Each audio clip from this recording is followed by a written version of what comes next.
할렐루야, 아멘. 대림절 새벽 베들레헴을 향해 마음의 방향을 고정하고 또 기도의 불을 밝히며 또 힘차게 오르는 우리 모든 성도님들 위해 우리 주님의 따스한 은총이 함께하길 간절히 소망합니다.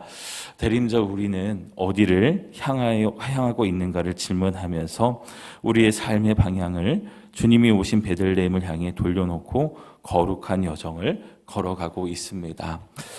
나 혼자 걸어가는 그 길인 것 같은데 오늘 찬양은 우리들을 향해 나 홀로 걸어가는 것이 아닌 그 베들레헴으로 향하는 여정은 함께 초청하여 그 길을 올라가는 여정임을 우리들에게 다시금 일깨워주고 있죠. 함께 부른 성탄 찬송 122장 참 반가운 성도요라는 이 찬양은요, 라틴어 전통의 아데스 피델레스라고 하는 그 찬양에서 시작되어 교회가 오랫동안 성탄의 밤과 새벽에 함께 불러온 초청의 찬송으로 알려져 있습니다. 이 찬송을 가만히 보면 먼저 초대가 있죠. 오라라고 부르며 또한 우리들에게 보라라고 눈을 열게 하고 엎드려 절하세라는 그 요청으로 몸을 낮추게 합니다. 다시 말해 성탄의 기쁨이란 마음이 잠깐 따뜻해지는 분위기를 느끼는 정도가 아니라 오라라고 하는 초청에 아멘으로 응답하며 베들레헴에 올라 오신 주님을 보고 그리고 그 앞에 엎드려 함께 경배하자라고 하는 초청으로 그 모든 예배가 완성된다는 것을 우리들에게 보여주고 있다라고 하는 것이죠. 그래서 성탄절은 우리가 그냥 기쁨으로 선물을 받고 또한 즐거움을 누리는 날 정도가 아니라 그날은 우리가 주님 앞에 올라가 예수님의 나심을 보고 그 앞에 납작 엎드려 왕 되신 주님께 나의 모든 삶을 올려드리고 경배하는 모습으로 이 성탄의 예배가 완성된다라고 하는 것을 우리가 기억해야 됩니다. 지난 주일에 이제 저녁 모임 마치고 오다가 동성읍내의 그 적막함을 바라보면서 그 이제 교육자들끼리 서로 이야기를 나눈 적이 있어요. 캐롤이 멈췄다. 그러면서 이제 김하인의 목사님이 어렸을 때 동성읍내를 거닐면서 캐롤이 가득 찼던 그 거리를 이야기를 해주시더라고요. 저는 워낙 시골에 살아서 그런지 잘 못 들었는데 동성 시내에서 그 어린 시절을 보냈던 우리 하인의 목사님은 그때의 그 감정과 또 그 시간들이 아마 추억으로 돋아나신 것 같아요. 그러면서 아쉬움이 있었던 거죠.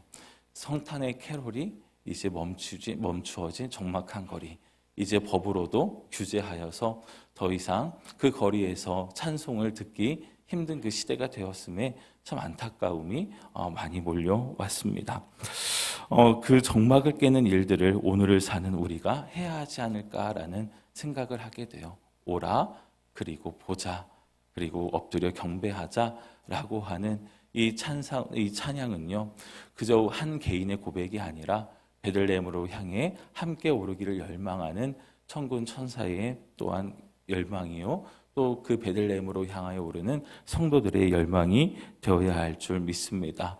저와 여러분이 그 성탄의 적막을 깨어가는, 그래서 좀 함께 와서 이 땅에 오신 주님을 보고 함께 경배하자고 그 찬송의 소리를 높이 올려드릴 수 있는 저와 여러분들의 삶이 되길 간절히 소망합니다. 오늘 본문 시편 95편은 바로 그런 흐름 속에 있다라고 볼 수 있어요. 시편 95편은 예배 공동체를 향해 먼저 이렇게 외칩니다. 오라, 우리가 여호와께 노래하며 우리 구원의 반석을 향하여 즐거이 외치자. 그리고 잠시 뒤에 이런 결론을 맺죠. 오라, 우리가 굽혀 경배하며 우리를 지으신 여호와 앞에 무릎을 꿇자라고 그렇게 고백을 합니다. 이 시편은 찬양의 함성으로 시작해 경배의 무릎으로 끝나는 예배의 모습을 보여주고 있습니다. 성탄의 기쁨은 관람이 아니라 오고 크게 외치고 낮게 엎드리는 예배의 모습으로 나아가는 것임을 우리들에게 보여주고 있죠.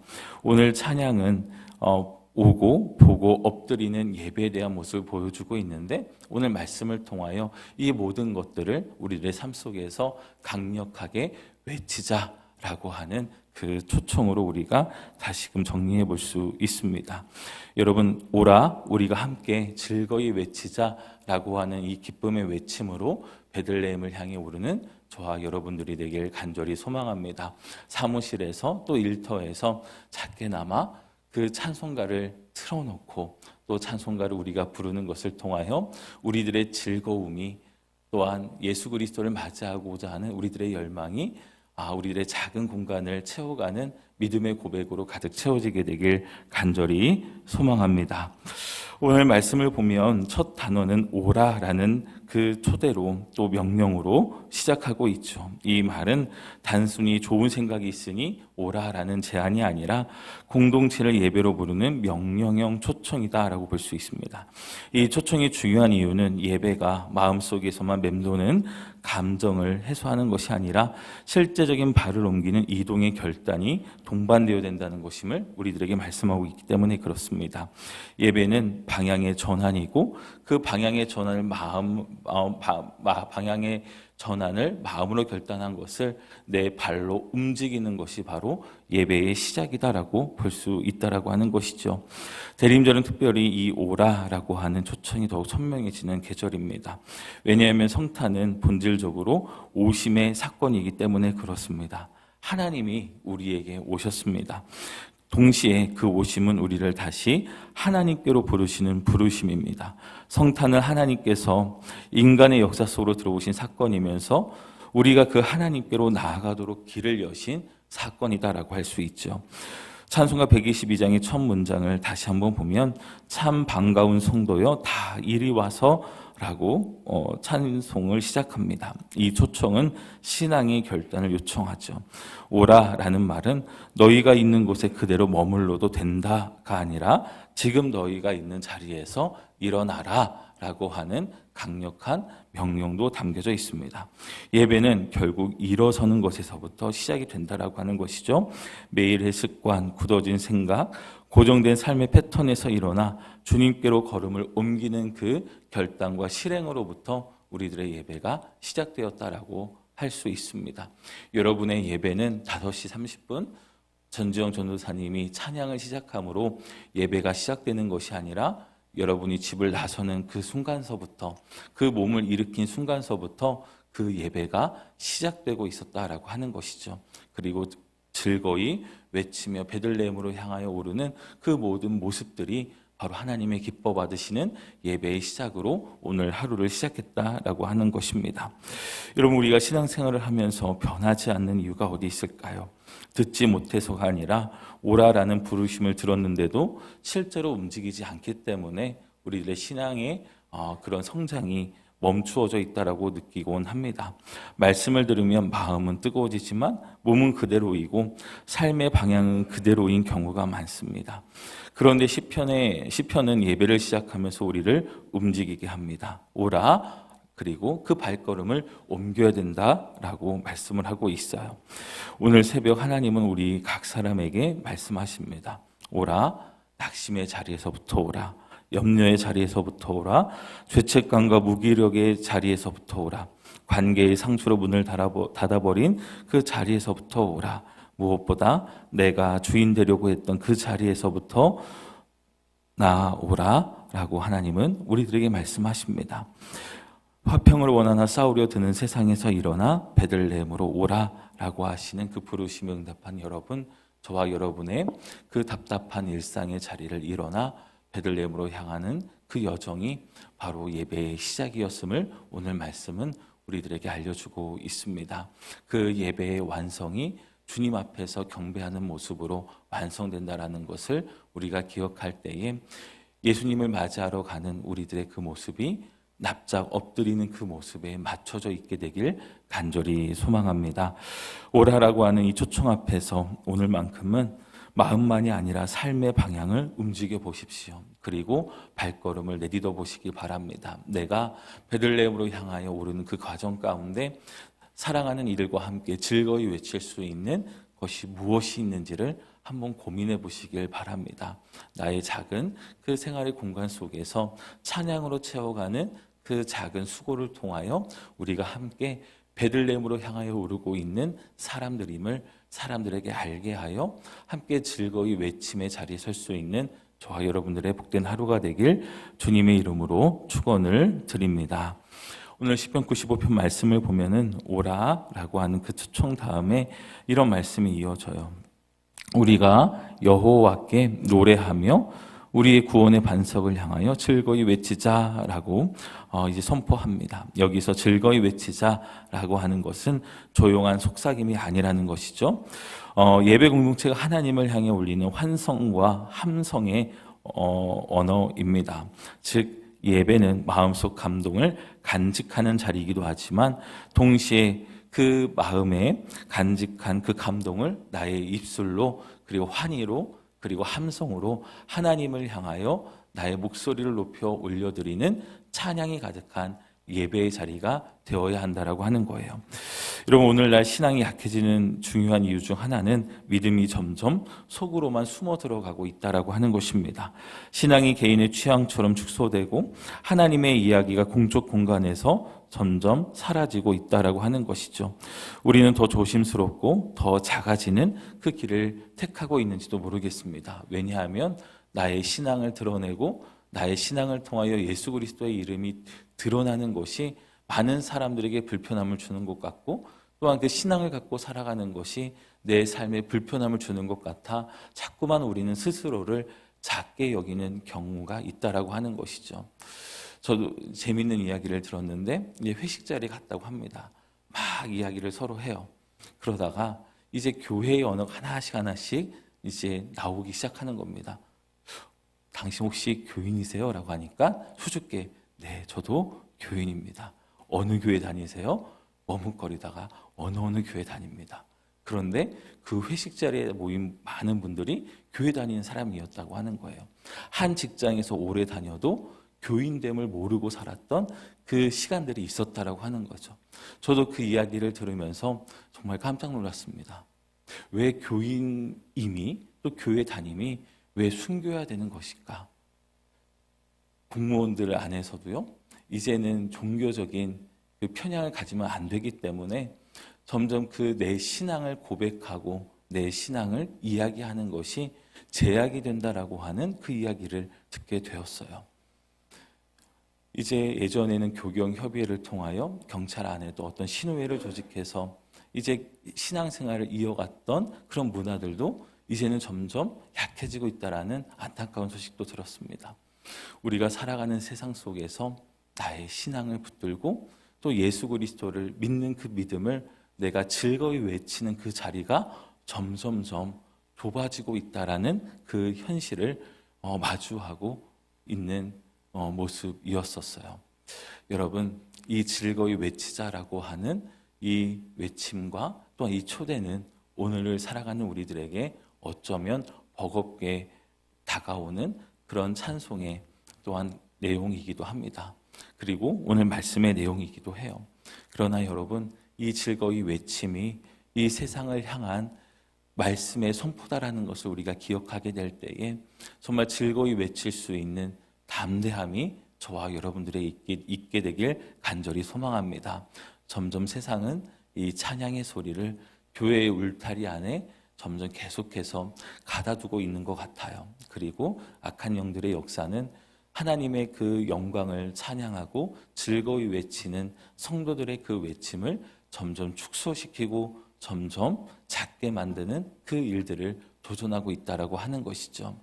저와 여러분들의 삶 가운데 그런 도전과 위협에 우리가 가슴이 콩알만해지는 것이 아니라 정말 즐거이 담대하게 나의 입술을 통하여 나의 삶을 통하여 이 땅에 오신 예수 그리스도 그리고 이 땅에서 십자가를 향하여 걸어가신 예수 그리스도의 사랑을 즐거이 외칠 수 있는 담대함이 있는 저와 여러분들이 되길 간절히 소망합니다.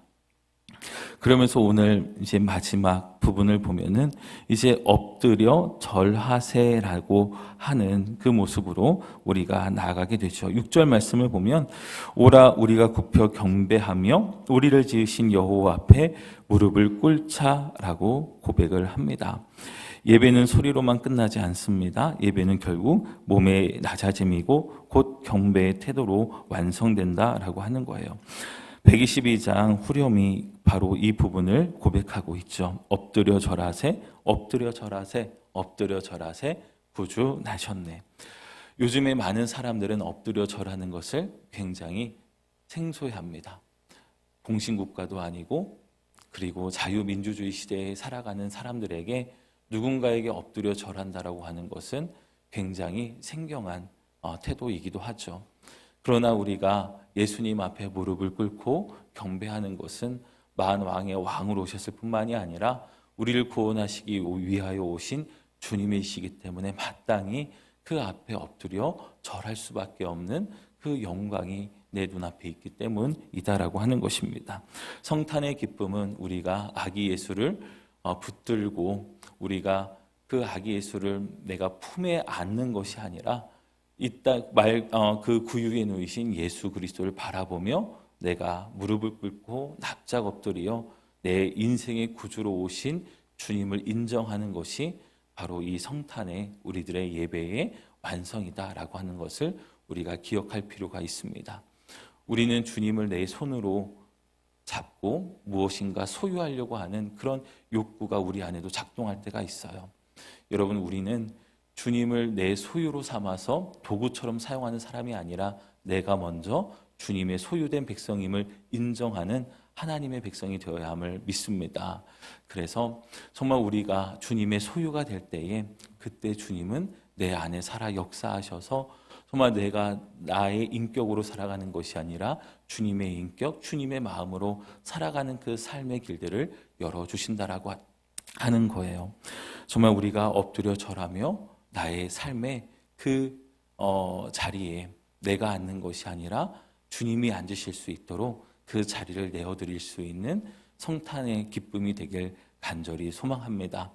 여러분이 여러분의 삶의 주인이었다면 이제 그 의자에서 내려오셔서 그 자리를 주님께 내어드리고 그 엎드려 절하는 그 모습을 통하여 내 인생의 주님으로 오신 그 주님을 인정하고 또한 그 손을 붙들고 또한 일어설 수 있는 저와 여러분들의 성탄이 되길 간절히 소망합니다. 우리는 그것을 즐거이 외치는 사람들이에요. 내가 내 삶의 주인이 아님을 즐거이 외칠 수 있는 삶이 되어야 됩니다. 내 삶의 왕으로 오신 하나님을 정말 우리가 즐거이 외칠 수 있는 우리들의 대림절이 되어야 된다라고 하는 것이죠. 많은 사람들은 질문할 겁니다. 어떻게 그것이 너의 삶의 즐거움이 될 수 있느냐? 그런데 여러분, 우리는 고백하지 않을 수 없어요.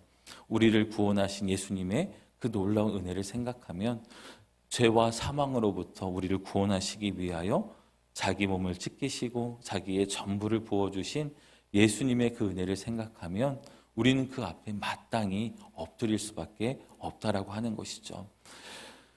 오라 우리가 즐거이 외치자. 정말 이 설교의 제목처럼 오늘 하루 우리가 베들레헴의 가장 낮은 곳에 오신 예수 그리스도의 그 모습을 즐거이 외치고 또한 우리 주님이 이 땅에 연약한 모습으로 오셔서 연약한 이들을 품어가시는 그 놀라운 은혜를 우리가 이 땅 가운데 즐거이 외칠 수 있는 저와 여러분의 복된 하루가 되길 간절히 소망합니다. 성탄의 기쁨 멀리지 않습니다. 주님은 이미 오셨습니다. 이제 우리가 함께 주님 앞에 나아가면 되는 겁니다. 주님은 오라라고 초대하십니다. 베들레헴으로 오라라고 하는 그 초대의 믿음으로 나아가는 우리 모든 성도님들을 위해 즐거이 외치는 이 외침의 함성이 다시금 우리들의 삶에 온전히 회복되길 주님의 이름으로 축원을 드립니다.